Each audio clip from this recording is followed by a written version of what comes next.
Pourquoi es-tu venu? Qu'attends-tu en ces lieux? Es-tu venu adorer, louer? Es-tu venu recevoir quelque chose? Pourquoi es-tu là? Quelle est la soif de ton cœur? Un jour tout sera terminé, mais aujourd'hui tu es là. Quel est le désir de ton cœur? Pourquoi ce souffle? Pourquoi encore ce jour se lève devant toi? Pourquoi encore en cet endroit? Pourquoi cet instant? La question c'est de savoir pourquoi tu es là. Qu'est-ce qui s'attache à ton cœur? Qu'est-ce que tu cherches? Les jours sont mauvais, le temps est compté. Chaque jour est un jour de moins sur cette terre. Mais toi tu es là ce matin. Qu'attends-tu? Qu'es-tu venu chercher? Passer ton temps? Faire plaisir à quelqu'un? Faire plaisir à ton ego? Pourquoi? Pourquoi ce matin es-tu là? Père éternel, tu nous as donné ton esprit qui peut connaître les pensées des hommes, qui peut connaître le cœur des hommes, si ce n'est toi, cher Saint-Esprit. Toi qui as inspiré les écrits de la parole. Personne n'avait suivi de formation spéciale. Mais toi, cher Saint-Esprit, tu as poussé les hommes et les femmes. Tu as inspiré les hommes et les femmes à écrire la parole de Dieu. Cher Saint-Esprit, c'est toi qui es allé au-delà de la science humaine, de l'intelligence humaine, de la sagesse vaine des hommes pour inspirer des écrits d'un royaume que personne n'avait vu, les écrits prophétiques que personne n'avait vus. Tu as parlé à travers les prophètes. Ce qu'ils ont annoncé, ils n'en ont point vu, mais nous l'avons vu. Nous l'avons contemplé. Celui que tu annonçais par les prophètes, celui que tu avais annoncé, qui sortirait d'une femme pour écraser la tête du serpent ancien, tu nous l'as montré, tu nous l'as révélé. Père éternel, tous ceux qui parlaient de la part de Dieu, tous ceux qui avaient annoncé ce Christ, il s'est manifesté sur cette terre en la personne de Jésus. Car oui, tu as dit de la bouche de Pierre aux Juifs, ce Jésus que vous avez crucifié, c'est le Christ. C'est le Christ. Celui qu'Israël attendait, le Messie. C'est ce Jésus. celui que la création attendait, c'est ce Jésus. Car la nature attend avec un ardent désir la révélation des fils de l'homme, la révélation du Christ sur cette terre. Car c'est ça que l'humanité a besoin, que tous les sages et les scientifiques ont besoin, c'est de connaître le véritable. Mais Père, tu nous as donné l'intelligence pour connaître le Dieu véritable. Et le Dieu véritable, c'est Jésus-Christ, qui est le Dieu véritable. Ça ne vient pas de nous. C'est l'intelligence que tu nous as donnée pour accéder à cette connaissance. Et nous te rendons grâce, cher Saint-Esprit. Cher Saint-Esprit, nous voulons nous remettre encore entre tes mains, afin que toi seul nous guides, l'inspirateur des écrits, l'inspirateur des prophéties, l'inspirateur de toutes choses. Toi qui te mouvais lorsque tout était informe et vide, nous voici informes et vides, afin que la lumière soit. Oh, que la lumière soit dans nos vies. Que la lumière se lève ce matin. Soleil levant, tu nous éclaires. Et nous sommes là pour te célébrer, t'adorer et t'acclamer dans le nom de Jésus.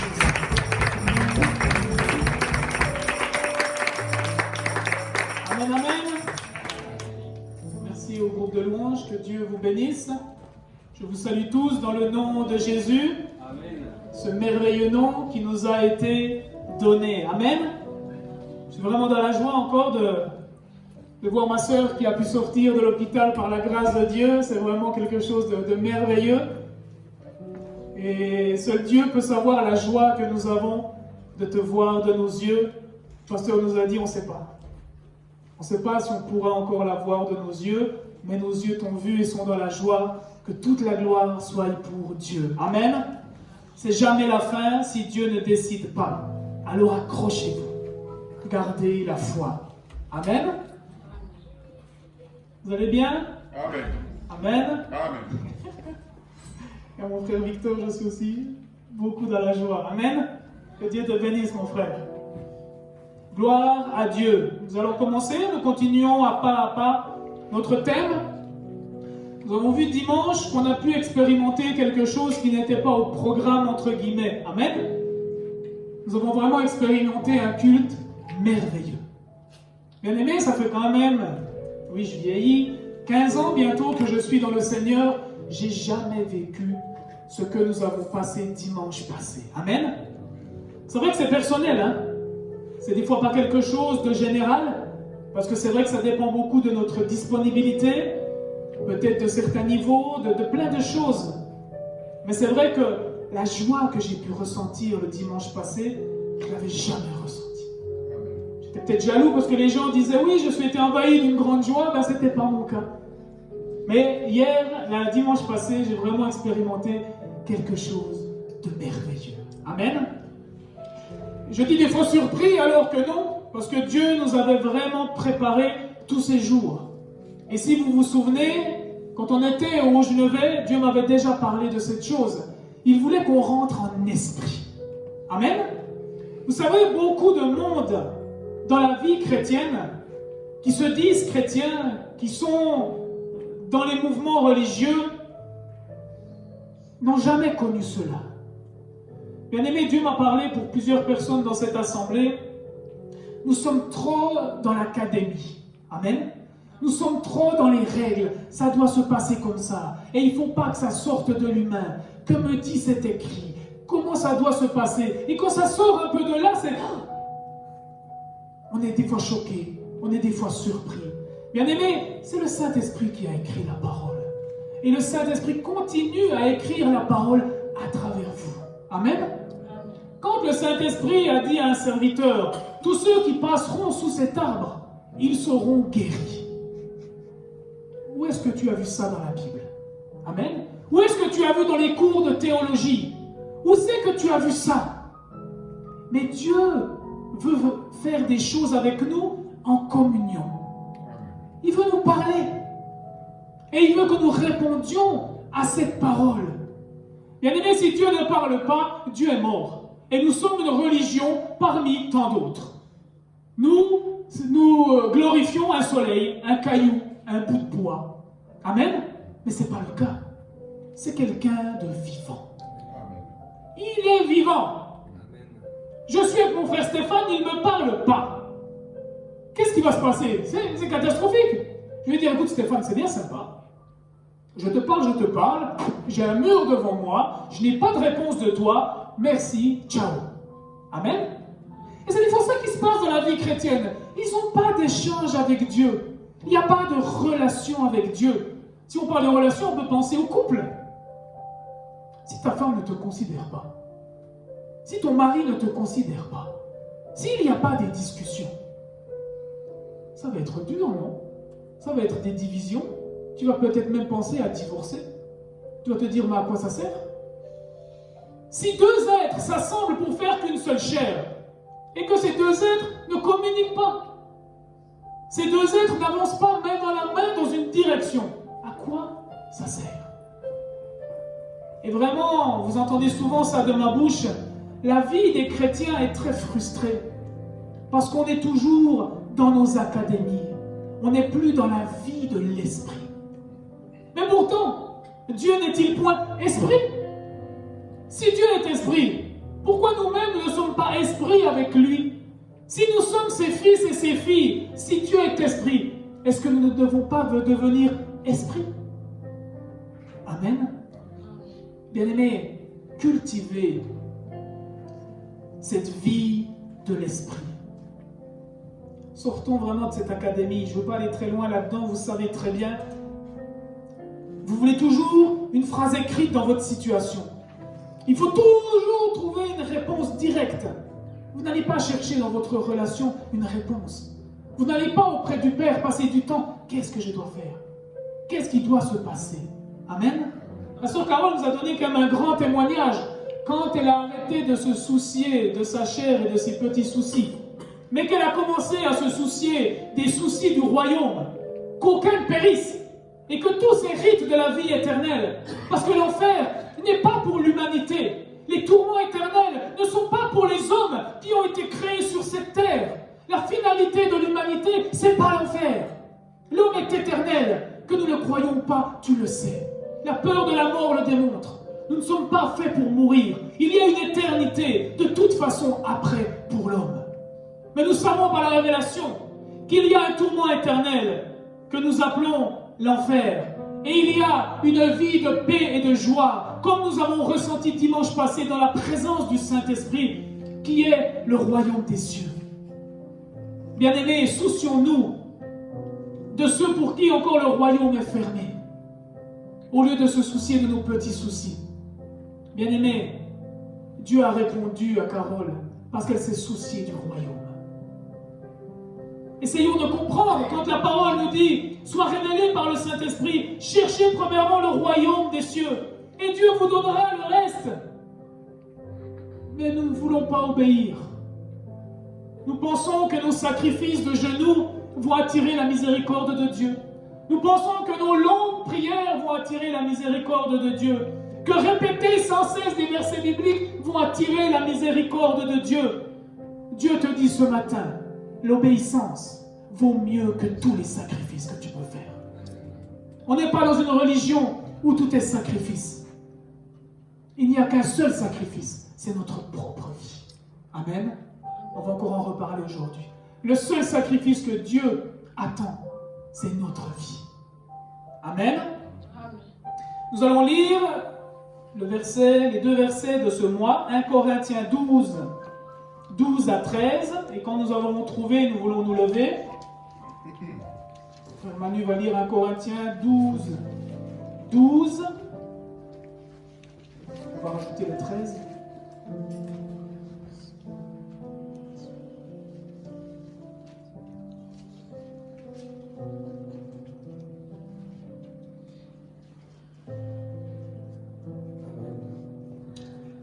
Car, comme le corps est un et a plusieurs membres, et comme tous les membres du corps, malgré leur nombre, ne forment qu'un seul corps, ainsi en est-il de Christ. Nous avons tous, en effet, été baptisés d'un seul esprit, pour former un seul corps, soit juif, soit grec, soit esclave, soit libre. Et nous avons tous été abreuvés d'un seul esprit. Amen. Prenez place. Mon titre pour ce matin, c'est un membre en esprit. La Bible nous dit que le corps est un et a plusieurs membres. Et comme tous les membres du corps, malgré leur nombre, ne forment qu'un seul corps. Ainsi en est-il de Christ. Amen. Là, il est en train de nous parler de l'Église. Par cela, si tu as des amis, des frères qui sont à la maison et qui disent non, l'Église c'est moi, tu dois vraiment commencer à y expliquer la parole de Dieu. Car comme le corps est un et il y a plusieurs membres, s'il dit qu'il est corps, lui, tu pourrais dire que dans son corps il y a plusieurs membres. Ils sont où les autres membres? Amen. Que s'il veut parler dans une église, bien que lui-même il fasse une église et qu'il aille chercher les membres du corps. Amen. Parce que l'église c'est plusieurs corps et c'est ça qu'il en est de Christ. Amen. Ne faisons pas de la religion. Soyons fils et filles en Christ. Nous avons tous en effet été baptisés dans un seul esprit pour former un seul corps. Et après c'est ce que je dis, là c'est le médicament contre le racisme. Amen. Soit juif, soit grec, soit esclave, soit libre. Nous avons tous été abreuvés d'un seul esprit. Amen. Par là, nous comprenons que la science et l'intelligence, la chair, ne pourra jamais régler le problème du racisme. C'est tous, quand nous sommes unis en un seul corps en Christ et abreuvés d'un seul esprit, qu'il n'y a plus de différence. Amen. Galates 3, 28, 29. Je vais essayer d'avancer. Nous avons encore mercredi. Là, ça va être un peu une introduction. Et mercredi, on va rentrer vraiment en profondeur. Mais ce matin, je veux vous donner soif d'être des membres en esprit. Galates 3, 28, 29.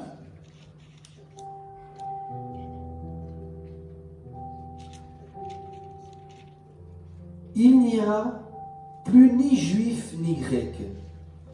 Il n'y a plus ni esclave ni libre. Il n'y a plus ni homme ni femme. Car tous vous êtes en Jésus-Christ. Et si vous êtes à Christ, vous êtes donc la postérité d'Abraham, héritier selon la promesse. Amen. Plus homme, plus femme.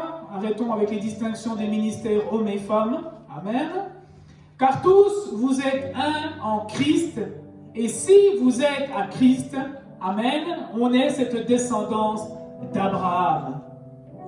Il n'y a plus homme ni femme si vous êtes à Christ. Amen. On revient toujours dans cette fameuse question, es-tu vraiment à Christ? Vous savez, on insiste beaucoup dans cette assemblée pour vous révéler ce Jésus qui est le Christ. Amen.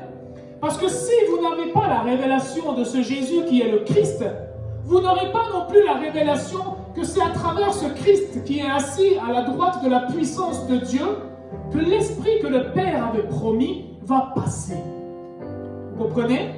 C'est-à-dire que le Christ qui est assis à la droite de la puissance de Dieu, c'est son esprit qui descend maintenant sur son corps. Amen. Christ étant le chef de l'Église. Et nous sommes les membres du corps de Christ. Mais mon thème le dit bien, c'est des membres en esprit. Vous comprenez? Nous devons être des gens qui vivons maintenant selon l'esprit et non selon la chair. Amen. Romains 12, versets 4 et 6, pour vraiment asseoir cette compréhension au niveau des membres. Romains 12, 4 à 6.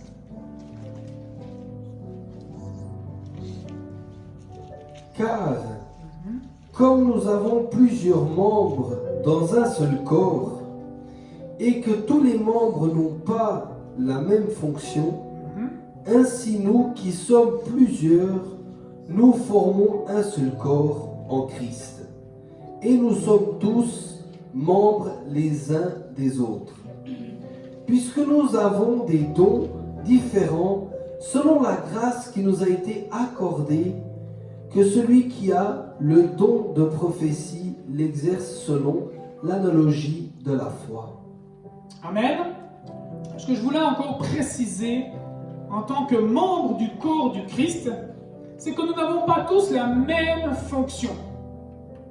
Mais si on n'a pas tous la même fonction, ça veut aussi dire que chacun de nous a une fonction.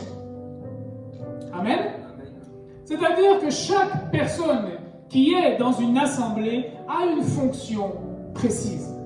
Il n'y a pas de spectateur. Sinon, il faut que tu commences à enlever quelques membres dans ton corps parce que toi, tu as décidé qu'ils étaient inutiles.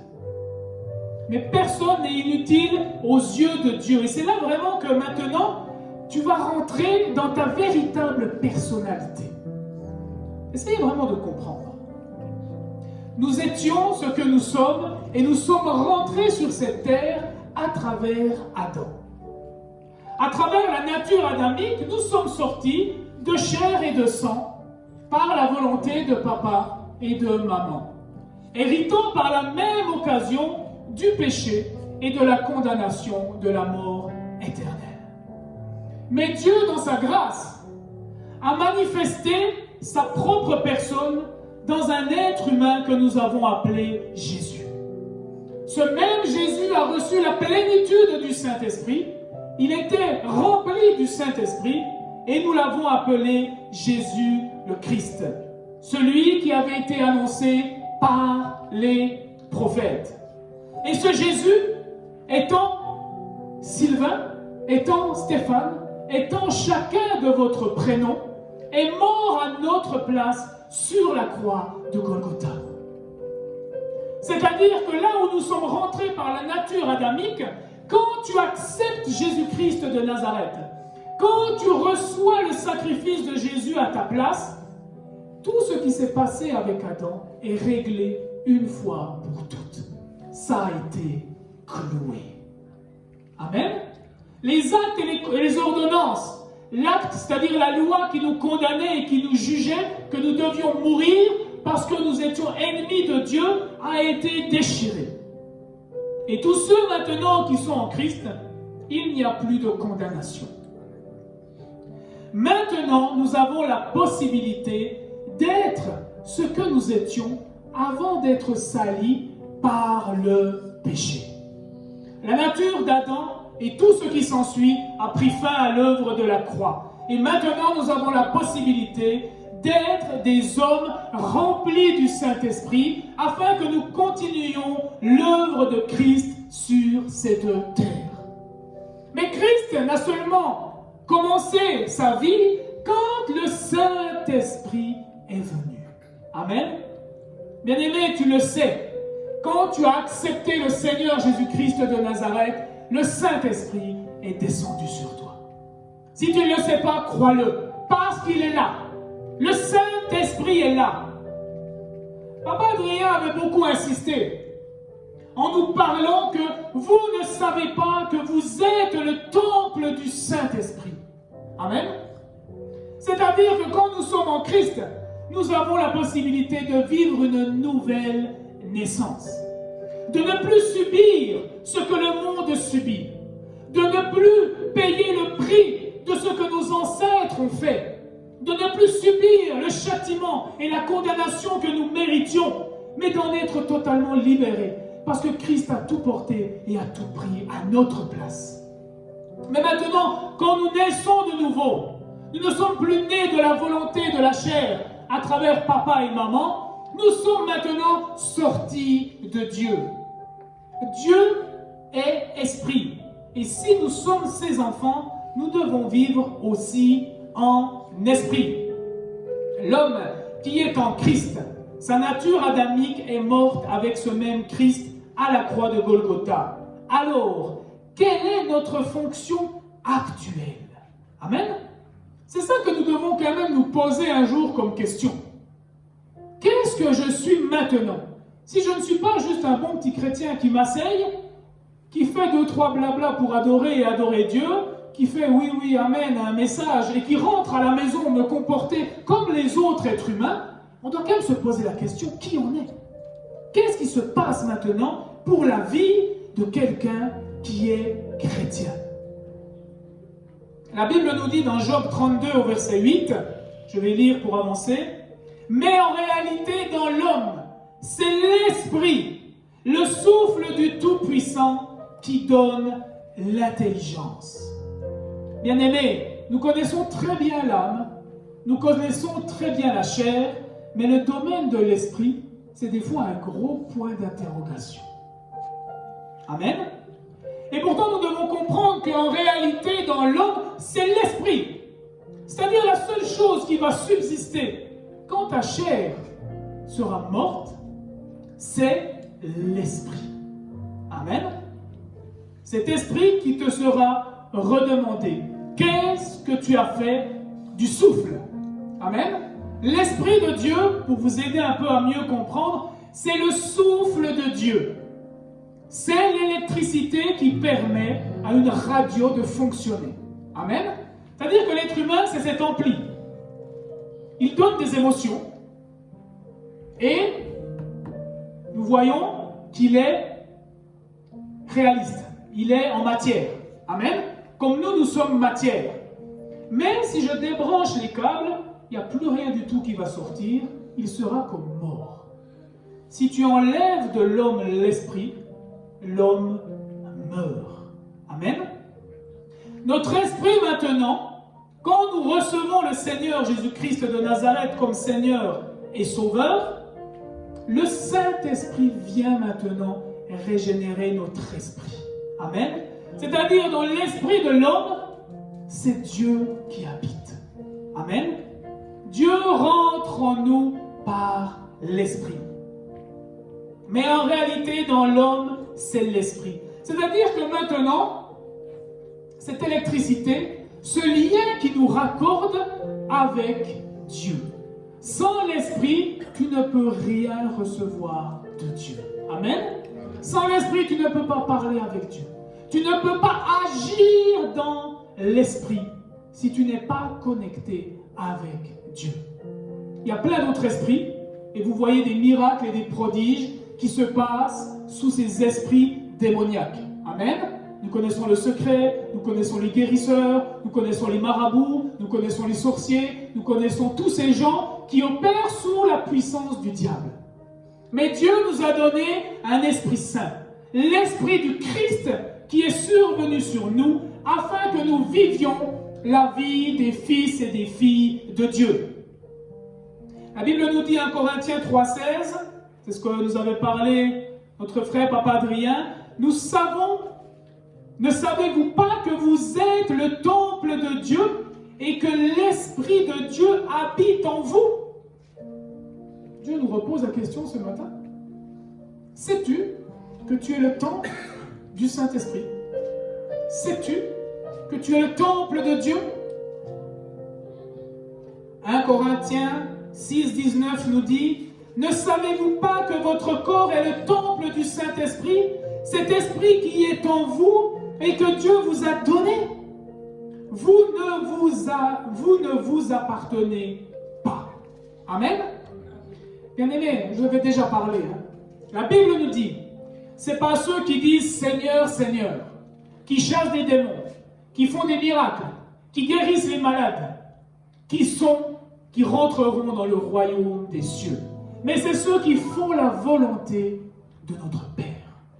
Pour faire la volonté de notre Père, c'est le Saint-Esprit qui est en nous qui doit prendre maintenant la direction de votre vie. Écoutez, tu ne le sais pas, mais ton corps matériel est le temple de Dieu et que l'Esprit de Dieu habite en vous. C'est Dieu qui vous le donne.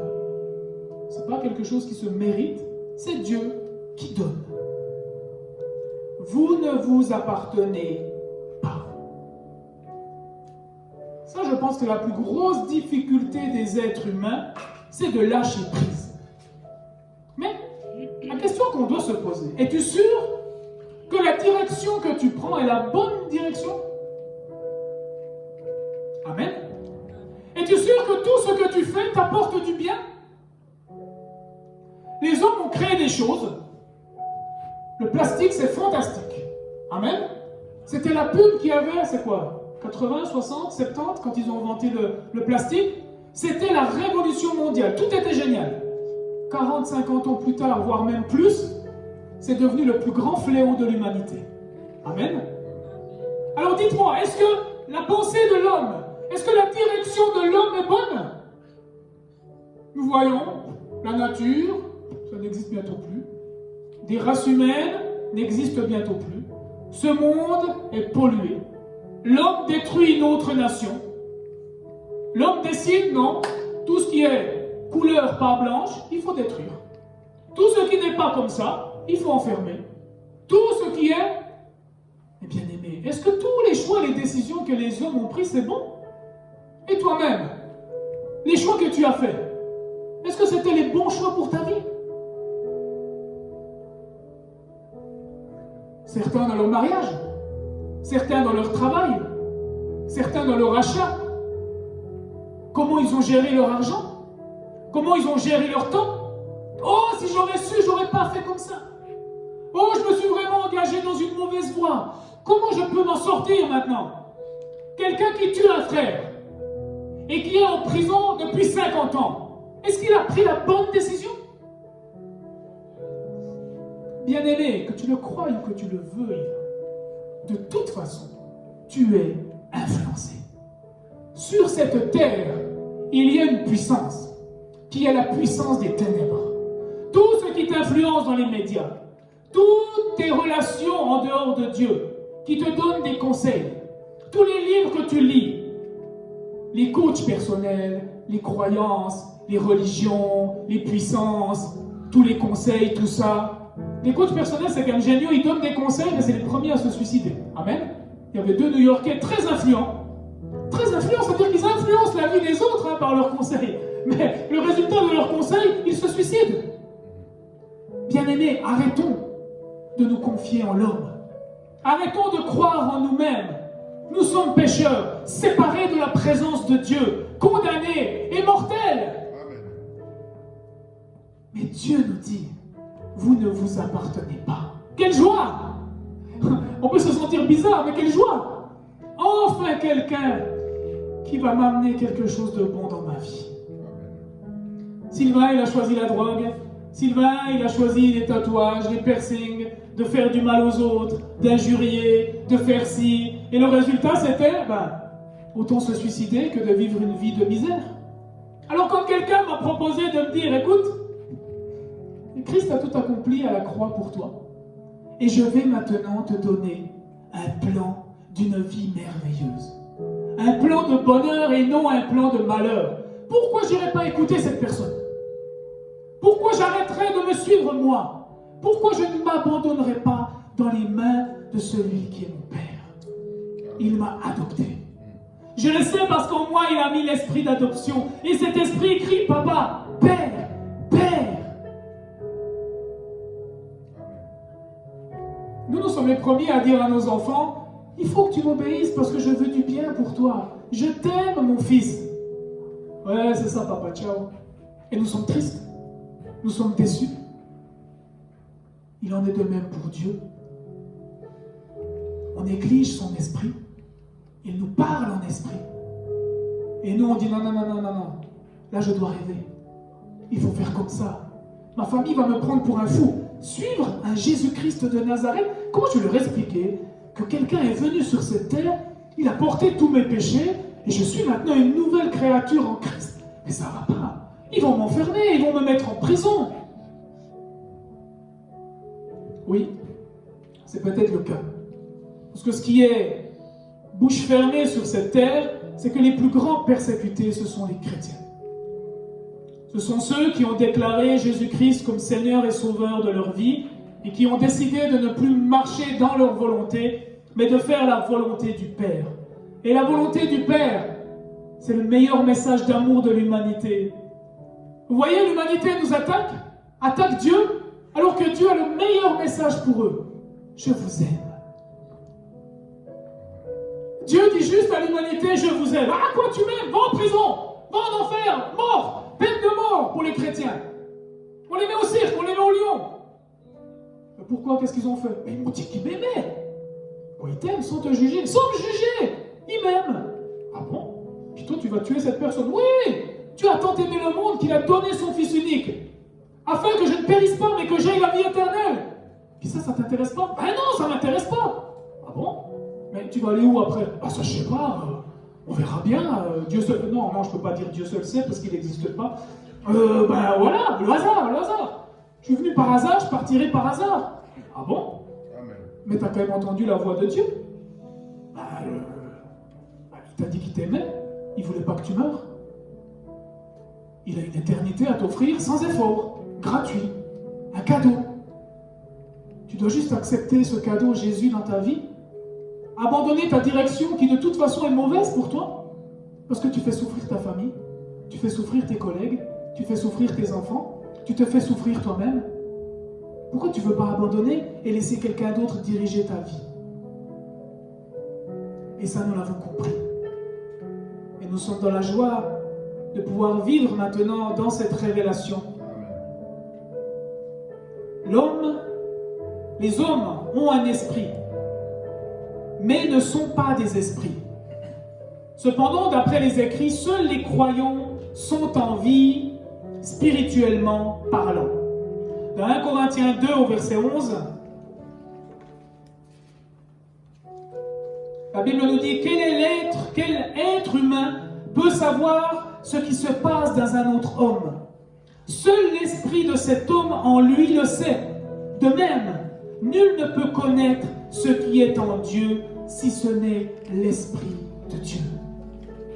Bien-aimés, nous qui sommes là, devant, on n'a aucune prétention de connaître Dieu. Et vous, j'espère que vous n'avez pas de prétention de connaître Dieu. C'est seulement le don de l'esprit, la grâce que Dieu nous a donnée d'avoir son Saint-Esprit qui nous permet de parler de qui il est, de savoir qui il est. Comment je sais, mon pasteur Pedro, il est l'homme, on a vu quoi? Et esprit. Seul l'esprit de cet homme en lui le sait. Pedro seul sait. De même, nul ne peut connaître ce qui est en Dieu si ce n'est l'esprit de Dieu. Chaque être humain a un esprit qui fait notre identité. Et Dieu aussi a un esprit. Mais, comme Christ a accompli tout à notre place, il avait promis qu'à ce temps-là, il enverrait son esprit sur toutes les nations. Amen. C'est-à-dire que Christ nous a lavés entièrement, nous a justifiés entièrement, t'a sanctifié entièrement, afin que l'Esprit 3 fois saint de Dieu puisse demeurer en toi. L'homme était trop mauvais, l'homme était trop impur. Comment tu voulais qu'il soit en relation avec Dieu? Tu crois qu'avec des habits sales remplis de boue, avec une coupe n'importe comment, une barbe de 14 jours, tu peux rentrer comme ça chez un président? Ils vont te dire: monsieur, bye bye. Puis si tu veux pas, sécurité, dehors. Avec Dieu, c'est la même chose. On s'est présenté vers lui sale, rempli de péché, rempli de notre volonté, de faute, de condamnation. Quand on arrivait vers son trône de gloire, en Jésus-Christ de Nazareth, il nous a enlevé tous nos habits et il nous a revêtis d'une robe blanche. Et nous sommes maintenant en Christ, blancs devant lui, nettoyés, purifiés, sanctifiés de tout péché. Après, il a mis son esprit en nous et il nous a envoyés sur cette terre. Faites de toutes les nations les disciples du Christ. Remplissez-les, enseignez-leur l'Esprit de Dieu, la révélation de l'Esprit de Dieu. La parole de Dieu est vivante et efficace. Elle est plus tranchante que toutes les épées à double tranchant. Elle pénètre jusqu'à la division de l'âme et de l'esprit. La puissance de la parole de Dieu. Elle vient séparer maintenant les pensées que tu pouvais avoir dans ton cœur. Toute ton intelligence que tu pensais savoir sur l'être humain, sur l'au-delà, sur les puissances, elle vient établir maintenant la vérité en toi. Ça peut faire mal parce que c'est pas ce que tu croyais sur cette terre. C'était pas ce qu'on t'avait appris. C'était pas ces croyances. Mais ça m'a touché encore. J'ai vu dernièrement, nos frères et sœurs coréens font un travail magnifique. Ils sont allés aussi en Colombie annoncer ce Jésus qui est le Christ. Et j'ai vu un témoignage d'un pasteur colombien. Ça faisait 40 ans qu'il annonçait l'évangile. 40 ans. Pasteur pendant 40 ans. Mais il n'avait jamais compris que Jésus était le Christ. Il n'avait jamais réalisé la révélation de ce Christ. Et ça a bouleversé sa vie. Ça a tout changé sa vie. Parce que la parole était venue. Séparer toute sa théologie. Séparer toute son intelligence et toutes ses croyances pour établir maintenant cette vérité. Que Jésus est le Christ. Qu'il est la seule solution de l'humanité. Car le corps sans l'esprit est mort. Bien-aimés, nous touchons un grave problème qu'il y a dans les églises chrétiennes. Les églises sont mortes parce qu'il n'y a plus le Saint-Esprit. Bien-aimés, le Saint-Esprit est une personne. Amen. Le Saint-Esprit est une personne. Je vais parler du Saint-Esprit en disant, c'est ce Jésus qu'avaient eu les apôtres. Cette personne physique qu'ils avaient toujours avec eux, ce Jésus. Hein, on veut toujours, oui, mais c'était plus facile avant, ils pouvaient marcher avec Jésus. Oui, mais avant ils avaient Jésus. Oui, mais avant ils avaient ceci. Oui, mais avant, il leur manquait quelque chose de très, très, très important, qui était le Saint-Esprit. Bien-aimé, Pierre a marché pendant de nombreuses années avec Jésus.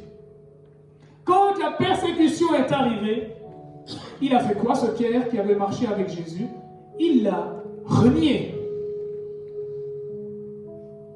Beaucoup d'églises marchent avec Jésus. Oh, on connaît Jésus. Oui, Jésus, il est comme ça. Jésus, il est mort sous la croix. Jésus. Déjà, quand tu leur demandes, sais-tu que Jésus est le Christ? Non, mais c'est la même chose. Non. Jésus est le Christ. Jésus, c'est la partie humaine qui est morte à notre place. Et le Christ, c'est ce nom Jésus rempli du Saint-Esprit. C'est son ministère. C'est son rôle, le Christ. Vous voyez déjà là qu'il y a un problème. Et il n'y a pas le Saint-Esprit. Pierre a demandé pardon. Christ s'est révélé à lui. Il a passé un moment merveilleux. Et à un moment, Jésus leur a dit, il est favorable que je m'en aille.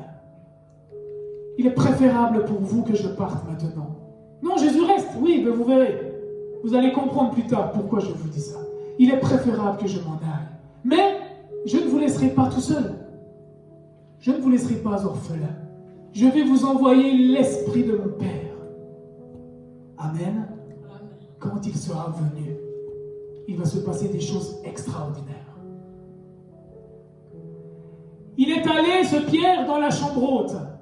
Parce que Jésus a dit, allez attendre dans la chambre haute. Et le Saint-Esprit va venir sur vous. Ils ont attendu. Mais un jour, le tout à coup de Dieu est arrivé. Le Saint-Esprit, des langues de feu, est descendu sur chaque personne. Et ce même Pierre qui avait renié Christ, Jésus-Christ, il y avait quelque temps, est descendu. Parce que tous commençaient à prophétiser, tous parlaient en langue. Et tous les Juifs se sont dit, mais qu'est-ce qui se passe dans cette chambre haute? Qu'est-ce qui se passe? Qu'est-ce que c'est? C'est la guerre? Il y a des meurtres? Qu'est-ce qui se passe? Pierre est sorti, il a dit, stop. Il a commencé à les prêcher. Il a commencé à dit, peuple juif, celui que vous avez crucifié, celui que vous avez maltraité, ce Jésus était en fait le Christ.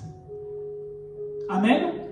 Parce que c'était plus le Pierre qui avait suivi Jésus, c'était le Pierre qui avait rencontré Jésus, C'était le Pierre qui était habité de Jésus. C'était le Pierre qui était rempli de l'Esprit de Dieu. C'était le Pierre qui était maintenant esprit.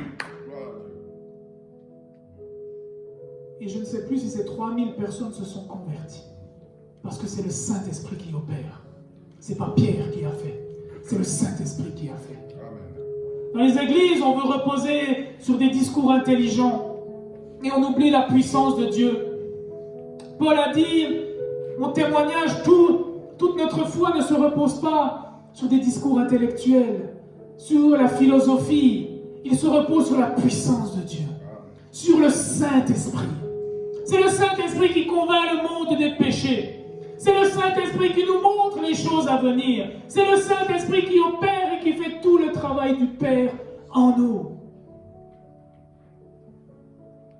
Tu es peut-être encore comme le Pierre qui suit Jésus, qui marche avec Jésus. Mais ce n'est pas la position qu'il t'attend. J'ai appelé le titre un membre en esprit. Quand tu es membre du corps du Christ, c'est en esprit que Dieu t'attend. Ce n'est pas des Juifs améliorés. Ce n'est pas une humanité améliorée. Mais c'est une nouvelle vie par l'Esprit de Dieu. Amen.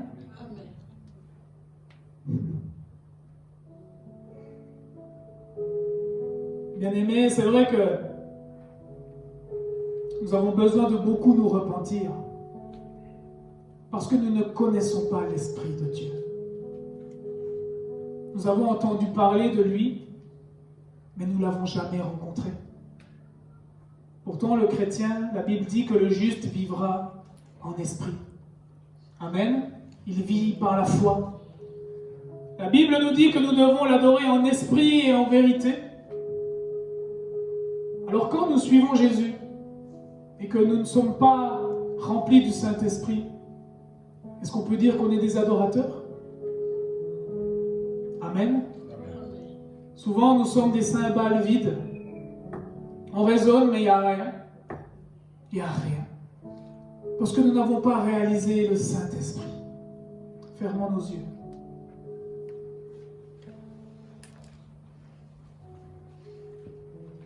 Bien-aimé, le Saint-Esprit, c'est celui qui t'abreuve. Nous avons lu au début que nous sommes tous des membres du corps du Christ. Et que nous sommes abreuvés du même esprit.